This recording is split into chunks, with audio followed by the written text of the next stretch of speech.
কিন্তু আমার কপাল খারাপ। খাবার খেতে যাওয়ার আগেই আমার ফোনটি পানিতে পড়ে যায়।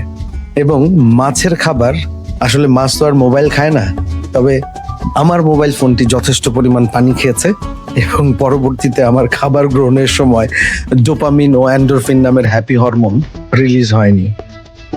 একটা সুন্দর পরিবেশে যখন আমরা খাবার গ্রহণ করি তখন আমাদের মস্তিষ্ক থেকে রিলিজ হয় ডোপামিন ও এন্ডোরফিন নামের happy hormone. Nutritional psychologist mark David বলেছেন, যখন আমরা আনন্দ ও প্রশান্তির সাথে খাবার খাই তখন শরীর রিল্যাক্সেশন রেসপন্সে চলে যায়, অর্থাৎ আমাদের প্যারাসিম্প্যাথেটিক নার্ভাস সিস্টেম সক্রিয় হয়, যা শরীরকে বলে তুমি এখন নিরাপদ, তুমি শান্তিতে আছো। আর তখনই শরীর খাবারকে শুধু গ্রহণই করে না, ভালোভাবে হজমও করতে সহায়তা করে, বাড়ে ডাইজেস্টিবিলিটি এবং স্যাটিসফ্যাকশন। এই কারণেই হসপিটালটি শুধু খাবার পরিবেশন নয়, এটা মানুষের মনের যত্ন নেয়ার একটি শিল্প। এবারের ঈদে আমিও সবার মতো সুন্দর একটি পরিবেশে যাই ঘুরতে এবং খাবার খেতে, কিন্তু আমার কপাল খারাপ।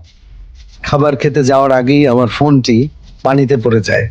এবং মাছের খাবার, আসলে মাছ তো আর মোবাইল খায় না, তবে আমার মোবাইল ফোনটি যথেষ্ট পরিমাণ পানি খেয়েছে এবং পরবর্তীতে আমার খাবার গ্রহণের সময় ডোপামিন ও এন্ডোরফিন নামের হ্যাপি হরমোন রিলিজ হয়নি। আমাদের দেশে এখন অনেক সুন্দর সুন্দর রেস্টুরেন্ট হয়েছে, অনেক সুন্দর পরিবেশ, তবে একটি কথাই বলবো, হসপিটালিটি ইন্ডাস্ট্রিতে অবশ্যই যে জিনিসটি সবচাইতে গুরুত্বপূর্ণ সেটি হচ্ছে সার্ভিস এবং খাবারের মান। তাই হসপিটালিটি ইন্ডাস্ট্রির যারা রেস্টুরেন্ট বিজনেস করছেন বা হোটেলে বিভিন্ন ধরনের খাবার সার্ভিস করছেন, তাদেরকে একটি কথাই বলতে চাই, অবশ্যই আপনার এই সাজসজ্জা বা আপনার এই সৌন্দর্যের বাহিরে যে জিনিসটিকে আপনাকে গুরুত্ব দিতে হবে সেটি হচ্ছে খাবারের মান ও পরিবেশন দক্ষতা। ধন্যবাদ সবাইকে।